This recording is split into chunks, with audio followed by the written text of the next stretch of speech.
So keeping the in-person component was important to me. I know it was important to the chief. We are somewhat socially distanced. I think we have about a 25, maybe a little more person crowd, but a lot of room here from the Crowley building, and everybody has masks, so I appreciate the cooperation there. First, we have a kind of a loose format tonight. We're looking for this event to last about an hour, preferably not much more than that, as we're supposed to get a little snow tonight and want people to get home in a decent hour. So we've prepared a presentation. I'll try to get through that as fast as I can to add some context to the situation. I'll turn it over to the chief to give a few comments, and then we'll open it up to in-person comments and feedback on basically what we present throughout this presentation. And I would just ask you to try to keep your comments to 5 minutes or less, similar to what we do at the Common Council meetings, and step up to that microphone. All of the comments are obviously being recorded because of the Facebook and YouTube, but we're also going to keep a record so that it's actually part of the plan that we ultimately submit everybody's comments. So, and then I'll talk about this later, but for the folks at home, just because you're not here doesn't mean you don't get an opportunity to comment, because at the conclusion of the event tonight, you'll be able to go on the city website. Right on the landing page, there will be a, right under information, there's the COVID hotline, and then there will be the public comment at oswegony.org. If you email that with your comment, feedback, or opinion, that'll go right to our steering committee who's moving this plan forward. And also just above that on the home page, you can't miss it, will be this plan in its entirety. I'm going to cover some of the highlights tonight, so you'll be able to see that in its entirety. It's also in another spot on the city website, actually on the police department's landing page. So if you can't find it on the home page, I don't know if you'll be able to find it on the police department page, but it's on there in 2 spots. So before we get going, I'd like to thank a couple folks who are here and took the time to come. First, members of our steering committee. I'll post the entire list here later in the presentation, but first and foremost, our district attorney Greg Oakes is here. Thank you, Greg, for taking time to participate in the process and be here tonight. Let's have a round of applause for him, please. And at least 2 other members of our steering committee, Eric Brzee, who's the executive director of Farnham, helped us out on the steering committee, and Dawn Whitaker, who is the director of Victory Transformation, is here. So I'd like to thank you both for being here and for the help you've put towards the plan.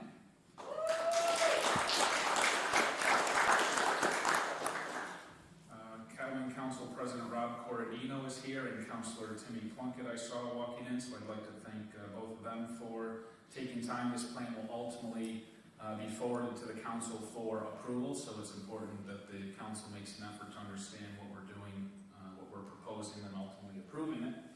I'm joined here with Police Chief Phil Cady, and I'd just like to point out Deputy Chief Zach Beatstall is here, who put a lot of work and energy into this plan, so thank you, Chief.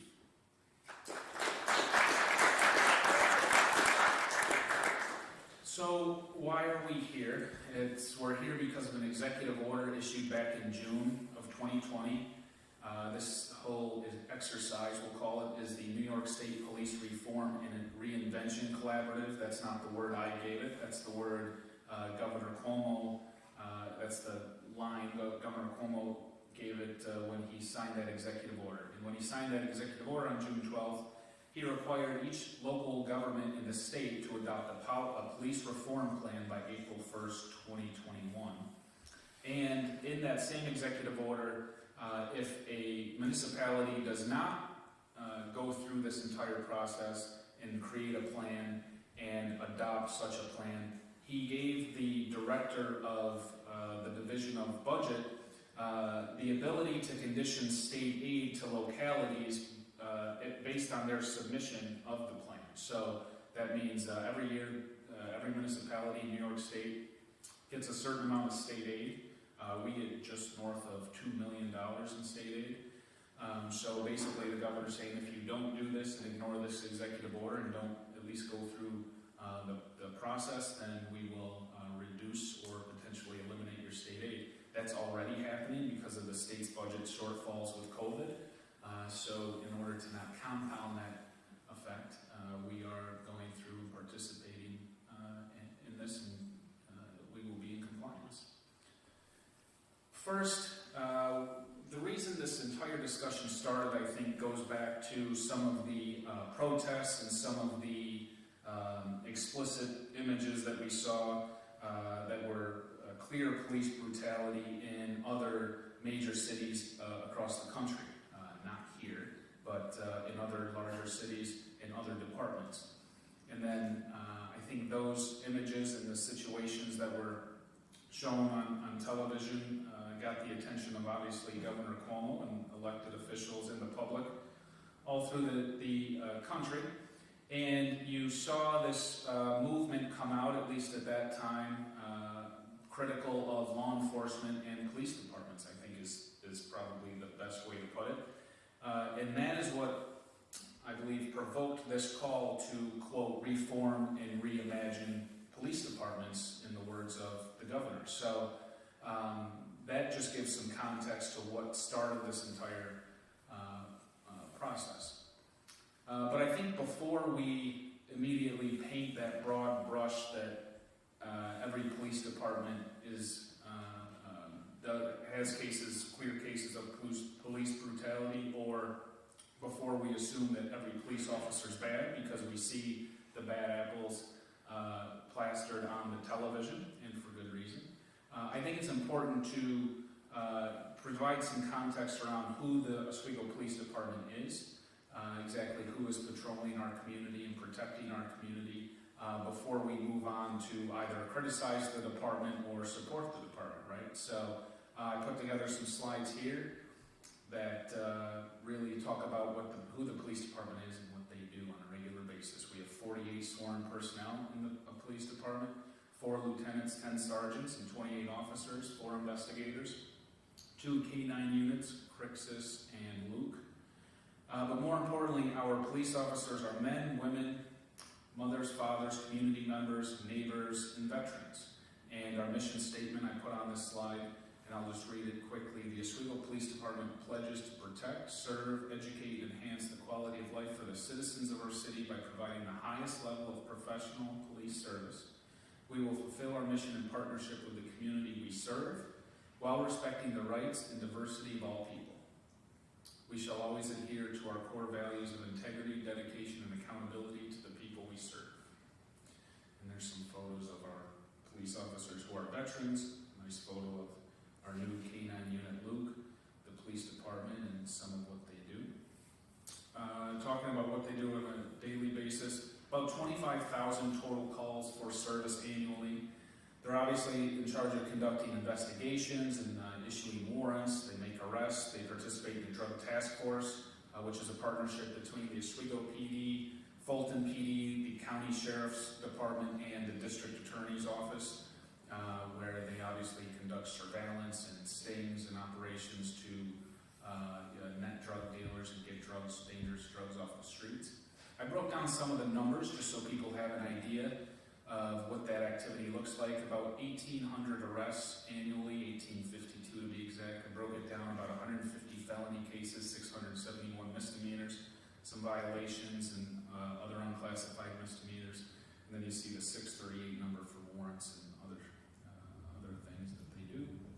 About 271 criminal investigations, about 2,500 traffic tickets, 2,800 hours of training annually. What a lot of people don't know is the Oswego Police Department actually administers crossing guards at the intersections when the kids are walking to school. The police department makes sure that the corners that have a police officer or have a crossing guard, actually have crossing guards and are employed in making sure the kids are getting across the street safely to get to school. They obviously conduct parking enforcement and traffic enforcement that maybe we all know too well. Not me. Taxi licensing, so a lot of people don't realize this. The police department partners with the city clerk's office, to issue taxi licenses. And taxi drivers in the city have to go through a thorough background check and review process before they are permitted to drive you around in their car. And some of the background check and follow-up happens in the police department before the clerk's office issues that taxi license. They assist with code enforcement. Anyone who's paid attention the last 5 years knows that code enforcement has been a major passion of mine and is a big component to moving our city in the right direction in terms of restoring neighborhoods and protecting parks. So what will happen is if code enforcement, if a landlord or somebody's giving code enforcement a little trouble, you put a police officer on scene and that garbage disappears quickly and the lawn gets mowed immediately. So they help out whenever we need to call in backup with code enforcement. And you see Officer Berger here, our school resource officer who's in our schools protecting our children, interacting with children. That's part of a regular, under normal circumstances, a regular assignment. Regular assistance with MVAs, city emergencies, city events, and also provide mutual aid to surrounding agencies. And then I think people overlook the fact that, like MVAs, you call the police for help. And in some cases, snowbirds who have a second home in Florida or Arizona or anywhere where it's warm, they will call OPD to do house checks for out-of-town residents. That means the OPD will, free of charge, go over and check out, make sure the windows are locked and secure and not broken, doors are locked, and the house is in order and protected while they're out of town for an extended period of time. They do station tours, internships, ride-alongs, participate in the Domestic Violence Coalition of Oswego County. They do bicycle registrations, so if you're buying your little one a new bike, be sure to register it. If it goes missing, it's easier to find if it's registered with OPD. They host blood drives, conduct a child ID program, prescription bill take-back program, and have regular, under normal circumstances, coffee with a cop events.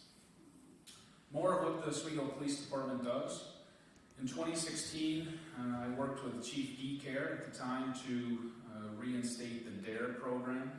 The DARE program became outdated a while back and then had a new curriculum, and we wanted to bring that back to city schools, so we appointed Officer Grover, who goes to the 5th through 7th grade students in 6 elementary schools and helps educate them on good decision making and tries to encourage them to move towards health and safety living as they get older and go through middle school and high school.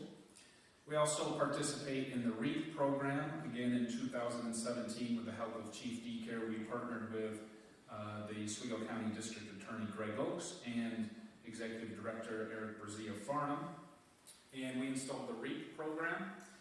What the REAP program says is it's a newer program, and it says if somebody has drugs on them and they want to come to the police department and forfeit those drugs, we will, through an agreement with the DA, we will accept those drugs and we will connect them to Farnham to get assistance, and that the assistance is in the form of a preliminary assessment where the folks at Farnham will give that person who clearly, because they entered the police station with drugs on them, wants to get help and better themselves. So Farnham will do that preliminary evaluation, and then they will advise the person on the treatment that they should get moving forward to actually improve their situation. In exchange for that connection, the DA's office agrees to not pursue charges, the drug charges, because the person walked in and gave the drugs up. So that is one new way to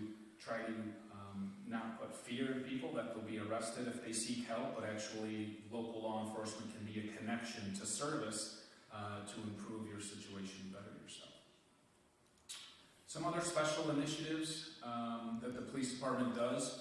I think before any criticism goes to the police department's direction, it's important to realize all of this. That's why I'm taking some time and some slides to explain all of this. They canvass for the homeless, particularly when it gets colder out, along the river walks and in our parks, and they will engage any homeless individual and provide them with literature on how they can get services, either at Victory or DSS.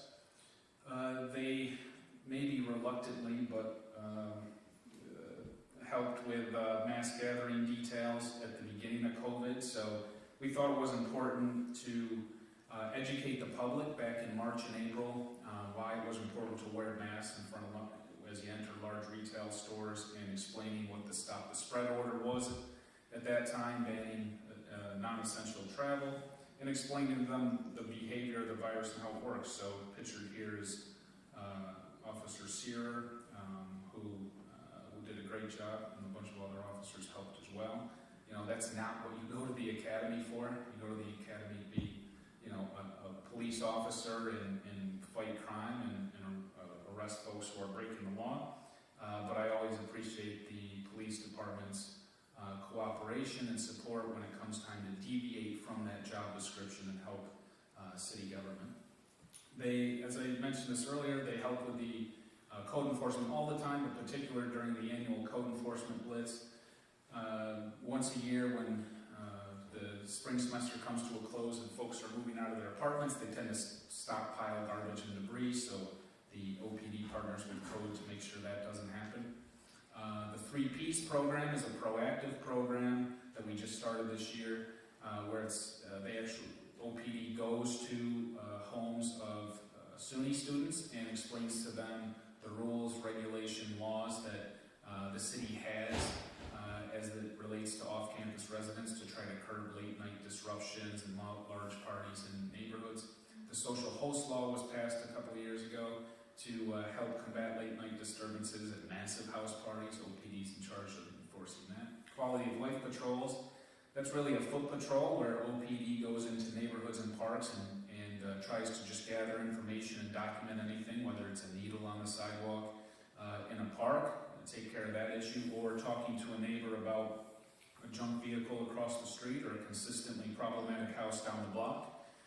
They gather all of that and try to find solutions and remedy issues like that. And then obviously they are in charge of keeping an eye on the internet exchange location outside of the police department. We have 2 of them, but the one outside the police department's used for transactions that people may make over the internet. You have to meet a stranger and give them money and get the gift or purchase that you made. You want a safe place where there's people nearby to protect you, and that's one of the locations. Also, what they do, mock interviews at OHS for people who may want to go into law or be a police officer. They interact with children on their daily patrols, whether it's at the farmer's market or riding the bike down the river on their bike patrols. They host blood drives, as you see Chief Katie doing there, and participate in Halloween, like you see in the bowling alley parking lot right there. You see Officer Q right here multitasking. He appears to be manning a drone and talking on the phone. I don't know if that's legal, but he seems to be multitasking and doing it quite well. We're coming up on Christmas. OPD, believe it or not, is in charge of protecting Christmas by arresting the Grinch and escorting Santa Claus around town. Oh, that's why he was on the phone manning the drone all at the same time, arresting this fellow who had some stolen property and was boarded up in the back of the house, and Officer Q was using the drone to help get him out and keep an eye on him and make the arrest. So thank you, Officer Q. But here's what else, all kidding aside, the police department does. Pictured here is Officer Balone with Chief DeCare and Officer Balone's parents. And this is a good snapshot into what the police department does and can do. On December 29th at 1:17 a.m. in 2019, Officer Chris Pritchard and Officer Balone were dispatched to a call that originated from a neighbor calling 911 and reported loud yelling in the area. By the time 911 actually dispatched the call and police arrived on scene, there was no longer any screaming. And Officer Pritchard started shining his flashlight and found someone unresponsive, bobbing up and down in the water in the river, in the Oswego River. So Officer Balone, who happened to be the closest person to this individual, shed his belt and his boots and his bulletproof vest and jumped into what was then 42-degree water. He grabbed the 20-year-old woman, propped her up, dragged her to shore where some other officers helped pull both of them out. And in those 3 minutes, Officer Malone was losing energy and had a hard time moving, and both the woman and the officer were beginning to suffer from hypothermia. And we estimate that the woman was in the water for about 10 minutes or more. And just to put some context to that situation, if you're in 40-degree water for about 30 minutes, there's a good chance you could die. So he saved her life, and that's what the Oswego Police Department does. They save lives and protect the community. Officer Malone said following the event, quote, "I was in the right place at the right time, and I knew I had to go in." And that is just one situation in one case and one example of what our Oswego Police Department and our police officers do. So while we see images on the television in other cities and other communities, and it's easy to paint that broad brush, I'd like everybody here and listening at home to, before you're so quick to criticize or use that broad stroke and label police departments bad and police officers bad, to just think about what I just spent the last 20 minutes outlining. And maybe in some situations the criticism is warranted, but not here and not towards our officers.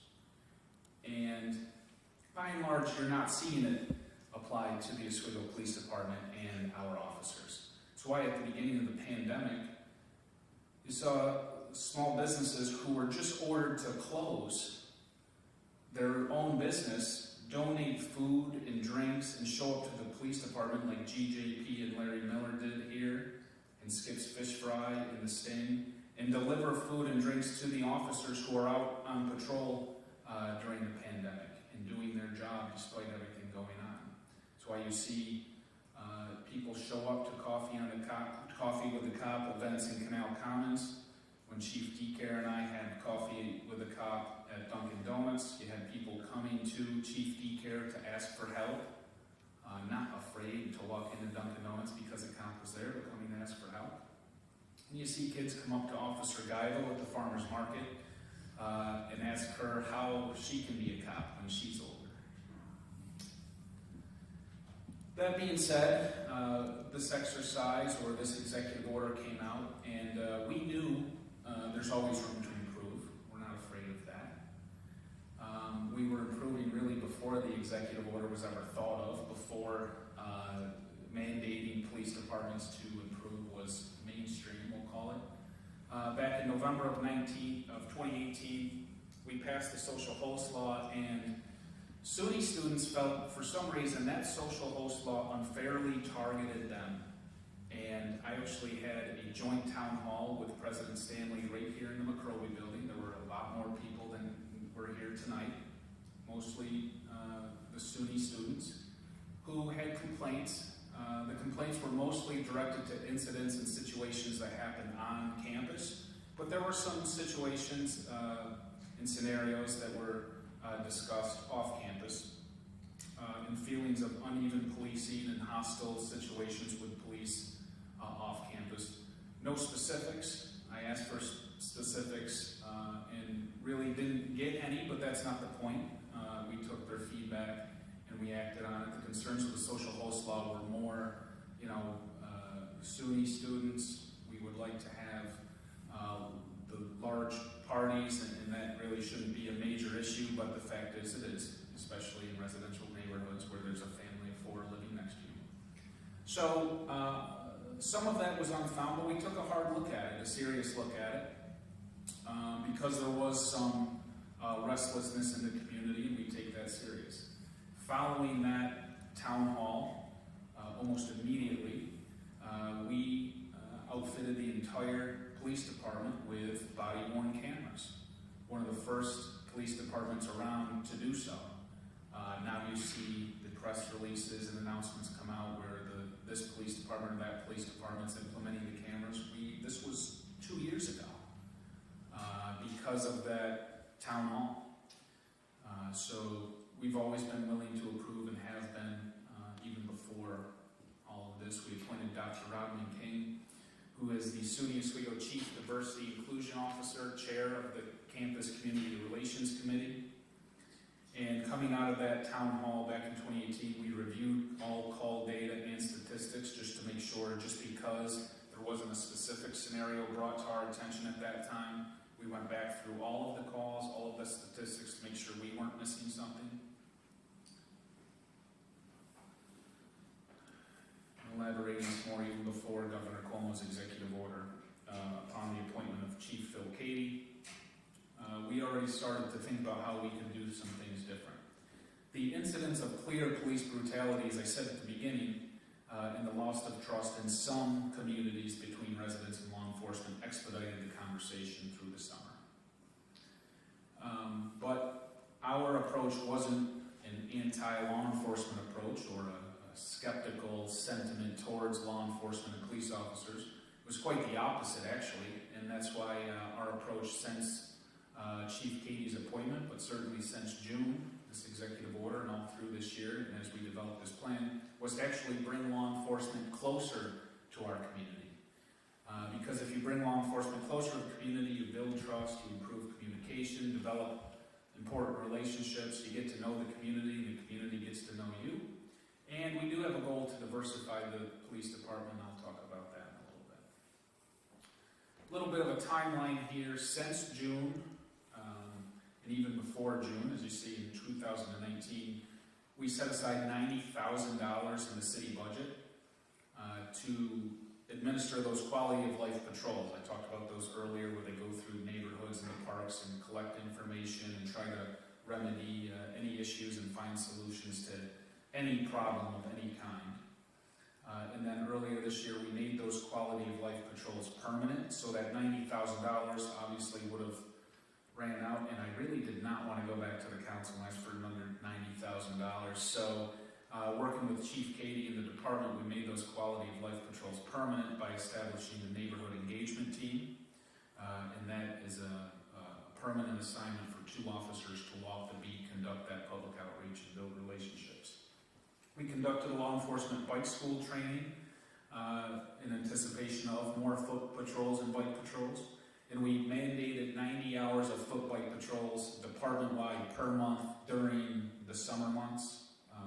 It's really no point in having foot bike patrols in February, so we keep that to the summer months only. And we intensified recruitment efforts through social media. We actually had a plan for some public outreach through community events. COVID canceled that for us, but we did the best we could do throughout the summer while the caseload was light, and through additional networking. That was what we did before we really started working on this plan back in November. And following the protests we saw nationwide and even here, it was really scary to me to think that the approach of some was to, quote, defund the police department. That messaging has since changed for some. Some people still say defund. The messaging has since changed to where it means, well, we don't really mean defund. We mean reallocate or move money or do some things different. No, that's not what you said. This is a screen grab from the rally invitation. Believe it or not, I actually kept some of the signs from the rally that say defund, that were left on my doorstep to City Hall following the rally. So my point is, words matter. I even include the definition of defund. And that is not what we're going to do. And I think you even saw of the 2 rallies, at least that I noticed, the first rallies had decent attendance, and then there started to be this defund messaging. In the second rally was half the attendance, and then there were no more rallies. And that's because it was a poor choice of words.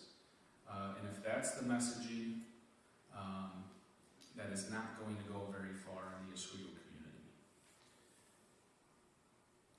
Defunding the police. would only make a bad situation worse, as this Oswego resident points out. But we can always improve, and we can certainly try to do better, but not do better in terms of just a statement demanding somebody else to do better. When we say do better, what we mean is we'll actually put pen to paper and get creative and think of ways to improve policing and improve this community. And that's why last month, because of this executive order, we appointed the Oswego Policing Committee. You see the list of names there.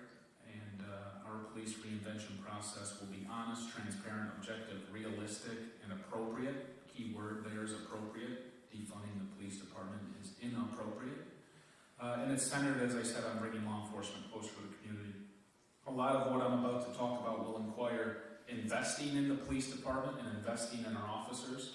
So to say we're actually doing the opposite of defunding the police would be accurate. I'm proud of that. And here's some highlights of our plan.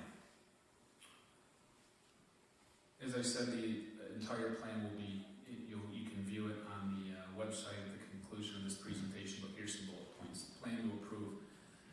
The Oswego Police Department, we will make anti-bias, de-escalation, and minimizing use of force training a mandatory part of the annual training regimen. It's already a part.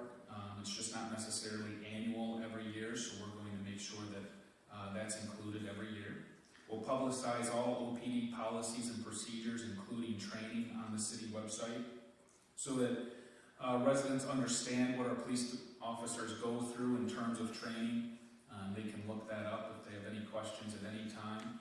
Any policies or procedures that the public has any interest in, I think they should be able to review and see how the department works internally, so I think that is a worthy highlight. We're going to increase training funding to focus on education and training capabilities, implementing smart technologies. What we mean by that is there's situational awareness training and decision-making ability, where you actually, I'll call it, I'm sure there's a technical word, but I'll call it, it's almost like video game simulation, where you're placed in this virtual situation and have to react in real time, and it's designed to train you for situations you'll likely encounter out in the field. Those mandated number of hours for department-wide foot and bike patrols, I mentioned earlier, the number was 90 during the summer months. I'm not fixed on that number, but I do want to make a specific number a permanent department policy, because I think that is important, and that includes the neighborhood engagement team. That isn't a policy now, that was an initiative that we came up with earlier in the summer to get the police officers out in the neighborhood, so we're going to actually make that a permanent piece of the department through policy. Establish a firm policy for citizen and internal complaints. So right now, obviously people can complain and ask for more investigation of any situation as it relates to the police department, but there's no firm policy. So we're going to create that firm policy and publicize that, so that if people bring a complaint to the department, or even if the department internally has an issue, there's actually a consistent policy put in place, and you know how your complaint or concern will be handled.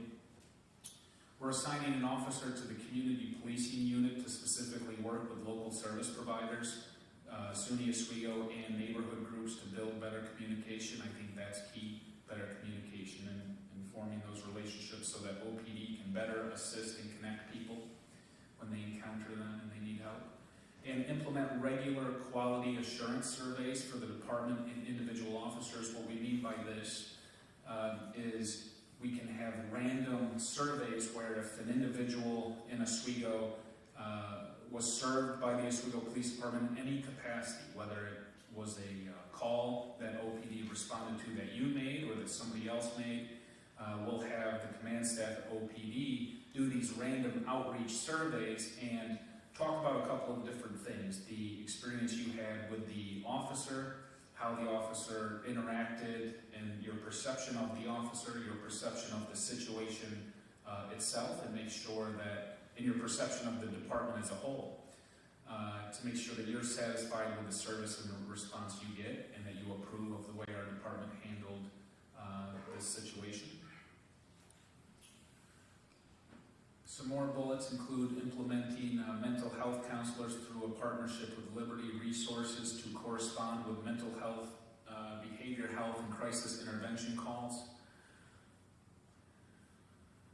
At the height of the defund the police movement, there was a call that, there was a point that, well, when we say defund the police, we mean reallocate, and by that we mean more mental health counselors or more social workers and less police officers, or something like that, depending on who you talk to.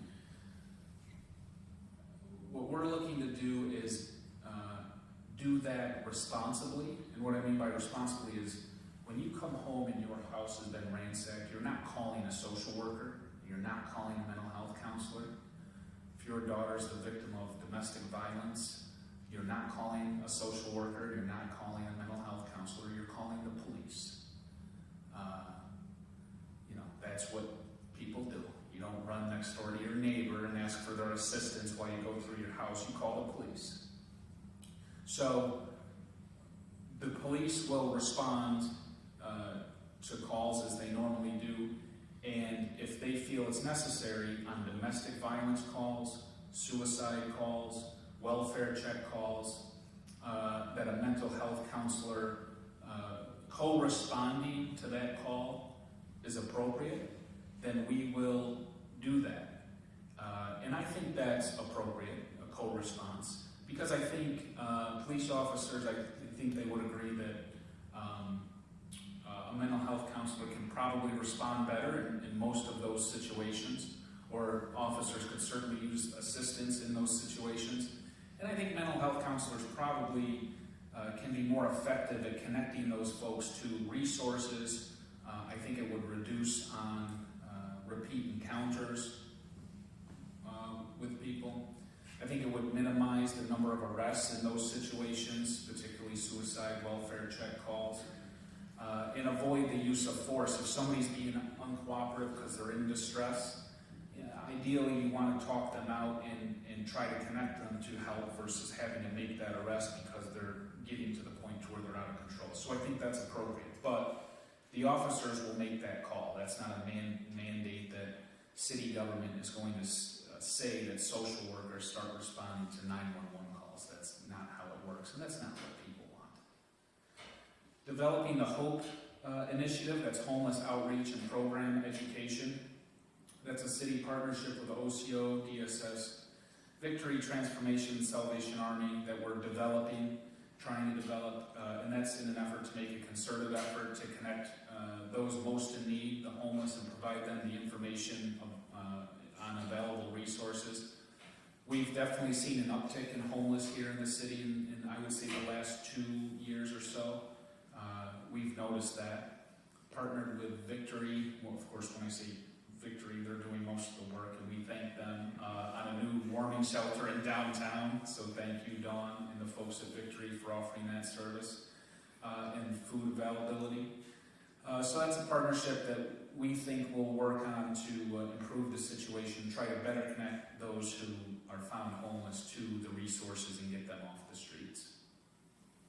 Worked with services to aid families to follow up on police interactions. This really builds off those quality assurance surveys I talked about earlier. This is specific to victims to try to reduce that recidivism so that the same people aren't having to rely on the police time after time after time. If we can try to be proactive about that and adjust how we respond and react, we think that's a worthwhile initiative to work with SAFE to do that, or SAF, I should say. And partner with Oswego County District Attorney Greg Oaks on the Handle with Care program. This is a program that he's passionate about and has done a great job administering. It's promoting safe and supportive schools by helping children cope with and heal from traumatic events. What's really heartbreaking to me, and when you spend time in schools, you can see it. For some students, young children in this community, the best time of their day is when they're at school. Personally, I couldn't wait to get out of school, particularly elementary, middle school, but that's the best part of their day. They have heat or air conditioning, they have food, they have a teacher who cares about them, they have their friends. What District Attorney Greg Oakes recognized is that some of the traumatic events or issues that children are dealing with at home can sometimes go unrecognized in schools, and it's important to put together a program to recognize those events while respecting the confidence of the child, and to try to use the resources that our school districts have to help that kid and try to get them in a better situation and talk to them about how they're handling their situation. And of course, if the school or any resource can help with their situation, do that, and that's a good connection. So we hope to get more involved with his program, the Handle with Care program. There are the highlights of our plan. Again, I'll just say it again to make sure that people know where to find the nitty-gritty details. It'll be on the city website, and you're free to comment on that for the next few weeks. I think what also needs to be included in our plan is some gentle suggestions back to New York State. It seems like these conversations are always one way, being pushed down from Albany to local municipalities throughout the state. So I'd like to take this opportunity to actually include in our plan. We'll take your suggestions and do a police reform plan and act on the highlights and put that into motion. But we think for a minute you should listen to us. And I have two general suggestions back to New York State. If the priority is to protect citizens, and that's why we're going through this police reform exercise, because citizens throughout the state, throughout the nation are concerned about police officers, I think it's worth pointing out that some of the same electeds who are saying this sort of rhetoric passed what we'll call so-called bail reform laws that let offenders walk free after they commit a serious crime. So I find it really odd and hypocritical for anybody to say that they're concerned about police officers who are patrolling communities, but it's okay for people accused of the crimes that I listed to walk after they're caught and are awaiting their court date. In 2019, New York State enacted these bail reform laws that eliminated cash bail for misdemeanor and nonviolent felony cases. And I list some of the individual arrests that are no longer eligible for bail or pretrial detention, and therefore they're issued the court date and set free. Let me just read a couple. Second and third degree robbery is a hate crime, endangering the welfare of an incompetent or physically disabled person or vulnerable elderly. Arson, second degree manslaughter, possessing a sexual performance by a child. These are all crimes that passed in a bill where people think it's right to have these people, arrest them, and then set them free until their court date. So that's my gentle suggestion back. And just to make sure that this isn't some, no, New York State must have passed this because it was an issue in New York City. Maybe so, but the issue hits home in the form of the Burberry bandit who robbed downtown Oswego's Chase Bank earlier this year. So the Burberry bandit, whose name comes from his fashion taste, is Cornell Neely, who's 29, or was 29 at the time of his arrest. Here, has been busted for more than a dozen bank robberies since 2012. And in summer of 2019, he was indicted on charges for trying to rob several more banks in New York City. He was behind bars from the summer of 2019 until he was released because the bail reform law took effect on January 1st, 2020. And once he was released, he thought it'd be a nice idea to find his way to Watertown, New York. And on March 25th, apparently he heard Oswego had a Chase Bank and made his way to downtown Oswego from Watertown, robbed Chase Bank, took off, and thanks to our nice new downtown surveillance cameras that my friend here, Chris Baker, installed, we were able to track the burglary bandit down the road with help from the New York State troopers and arrest him. So while the bail reform laws think it's okay and appropriate to let him walk free so he can go commit more crimes, maybe that's okay and they're fine with that in New York City. But we really don't like it here, and it's offensive to me when these out-of-touch laws really affect downtown Oswego and make our law enforcement's jobs harder. So don't tell me that police are dangerous when you find it's okay to let these people walk free. Another general suggestion back. As mayor, and I know as Chief Katie has said, we're trying to do our best to diversify the Oswego Police Department, and New York State civil service laws actually make that hard. And if anybody's really serious about trying to diversify law enforcement agencies across the state, particularly upstate, then they can do some work and actually look at civil service and amend some of their own policies and laws so that it's easier to actually diversify police departments instead of trying to put it off on other people. I have the track on the bottom. This is the hiring track, and I think this is important for people to know anyway, what police officers go through to get hired. First, they take a written civil service exam, and they're graded on that, and normally there's anywhere from a couple dozen people in the civil service exam to I think we've had a couple hundred people sign up for civil service police exams before. Once they take the civil service exam, they are stacked in order in which they scored. So it starts with 100s, third group, 95s, 90, 85s, 80s, and it keeps going down. Once they're ranked based on their score, they then move to the physical test, and that's pass or fail. You're either going to pass the PT test or you don't. And if you don't, you're taken out of the list and you're not hired, and you don't see another interview. If you pass that, you're still ranked by your grade, but obviously it's filtered because some people are taken out that failed. And then you move on to some of the strenuous background investigations, where OPD actually goes and interviews, well, I shouldn't give away who they interview, but they interview people who know you or may see you around, but may not know. But you may not know that they'll interview that person. And they do a whole bunch of other stuff, whether it's a home check to see how you live and what's in your house and some of the things in your home. And it's really a strenuous background investigation. The interview with command staff, and then the interview with the police chief and personnel director, and then ultimately, most of the time ends with an interview with me. By the time it gets to me, they're pretty well vetted, so usually it's kind of a rubber stamp thing. But my point is, because that civil service test ranks that score throughout the entire process, and I'll admit that this has happened since I've been mayor,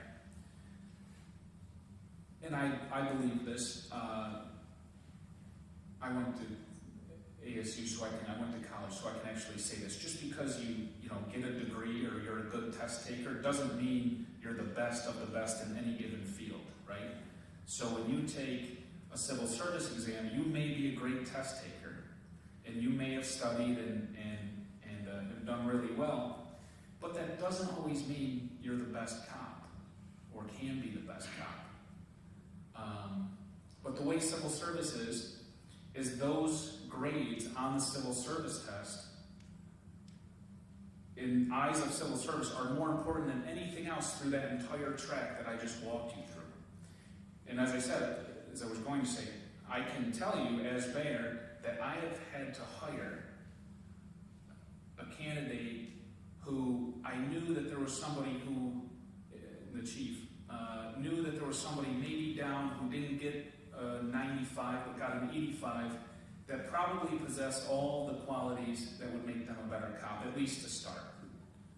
And that is extremely frustrating, that written part of the hiring process takes priority over everything else in this track. So my point is, if New York State's really serious about diversifying police departments, they can actually make a big difference by giving this process a bit of a tweak. it's outdated and antiquated anyway. It really needs to be looked at, not just for police departments, but in general.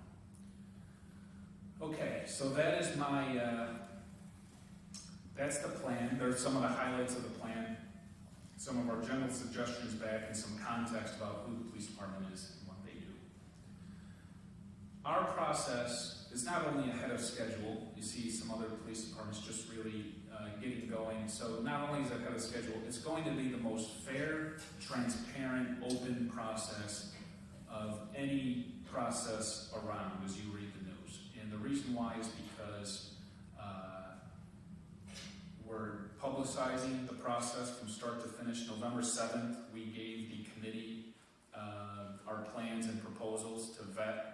They provided some feedback, and we incorporated that into some of the highlights in the plan that's posted on the internet now.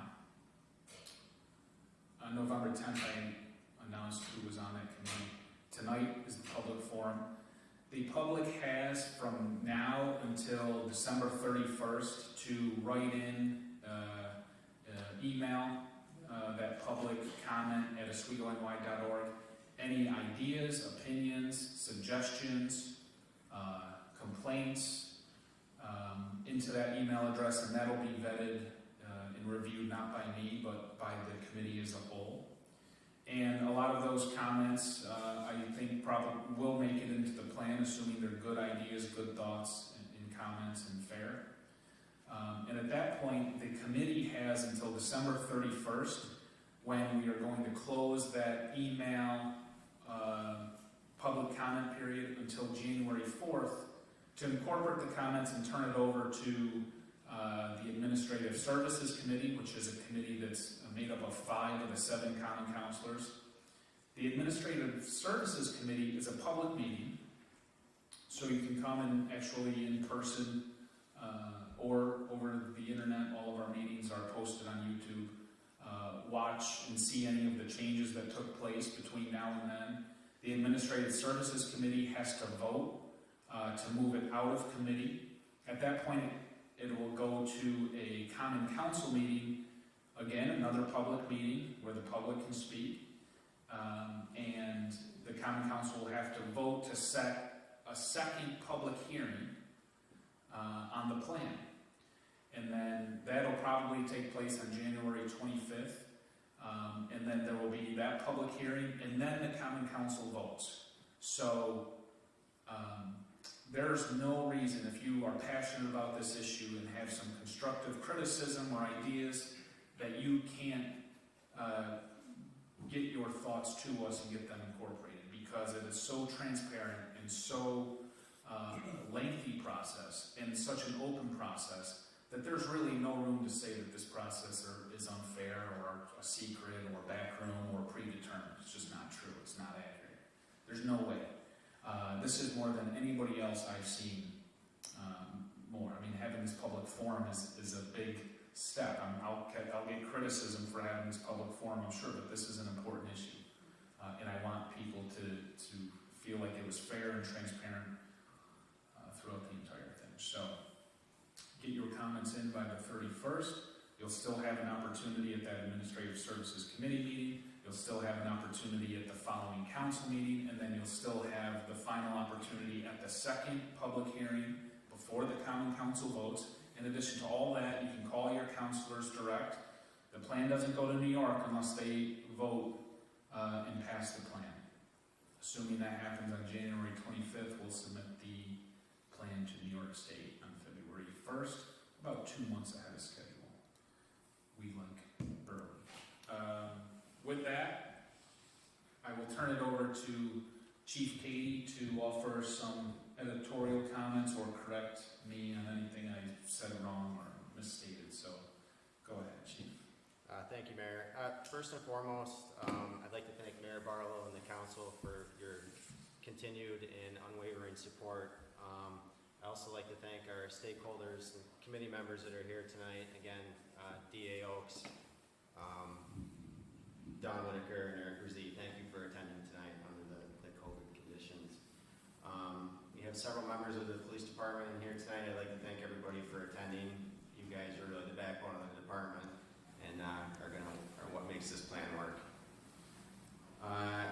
residents are very supportive of us. I've been amazed at the amount of emails I get thanking members for our service, the cards we get. We are immersed in our community. We enjoy working here, and we're going to continue that. And lastly, I'd like to thank Deputy Chief Miestel. We've done a great job on this. I think we've gone through 8 revisions of this plan. There's been a lot of stuff added to it, and you've handled it graciously. Our community involvement, we're going to continue that. We're already involved with many community groups. One thing I started when I got here, we're starting to attend staff meetings of different partner agencies. I think that's important.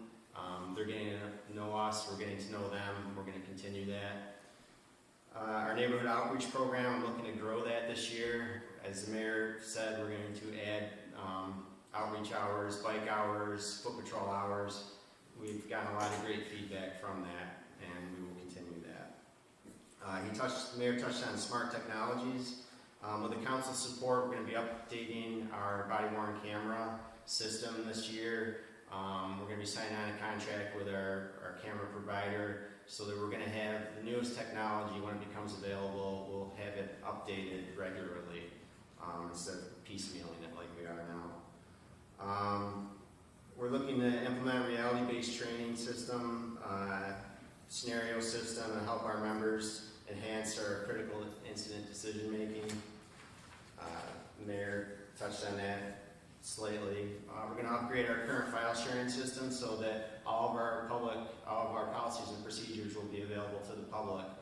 And the minute that we update them or change a policy, it'll be automatically updated in the system, so our community will always have most up-to-date information. So where are we going to go from here? How are we going to grow the department? Accreditation is a big thing. We're already accredited by the state of New York through Division of Criminal Justice Services.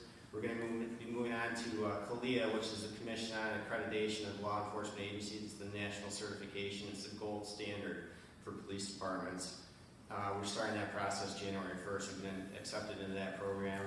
It's going to be a busy 3 years, up to 3 years, but I'm confident we can take on that task and be successful. As the mayor touched on quality assurance, I think it's important for us to reach out to the community and know how we're doing. Have them tell us how we're doing so we can know what we're doing right and know what we need to work on. And lastly, our training. We're going to implement scenario-based training, like I just said a second ago. We're one of the few departments that already has de-escalation training and anti-bias training worked into our yearly training. We're going to build on that into scenario training. We're going to have some assistance from the Syracuse University with some of their instructors and officers who teach these programs regularly. They're going to be coming to assist us so we can build our program. And lastly, I have assigned a full-time training officer to track our training, make sure all of our members are getting the top-notch training and attending top-notch training throughout the state. So with that, I will turn the mic back over to you, Mayor.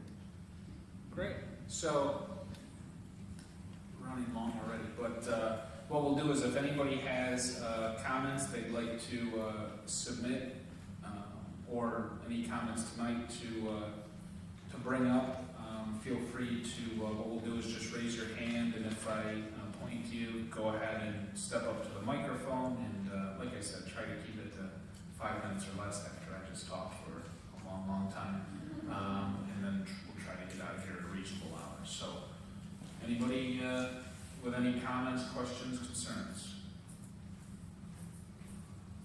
Nobody, the people at home are not going to believe me. Somebody needs to say something. All right. With that, Chief, you have anything you want to add? Okay. What I'll do is thank everybody for coming once again. Thank everybody for tuning in at home. I will just revert back to this slide one last time so people understand the timeline here. And if you keep an eye on the city website and my Facebook page, at the conclusion here, a post will be going up that will actually have the email address and the link to the plan in detail on the city website. So Thank you, everybody, for coming. Thanks for tuning in, and thank you to the Police Reform Committee of Oswego and for the two chiefs for all their effort. Thank you, and have a good night.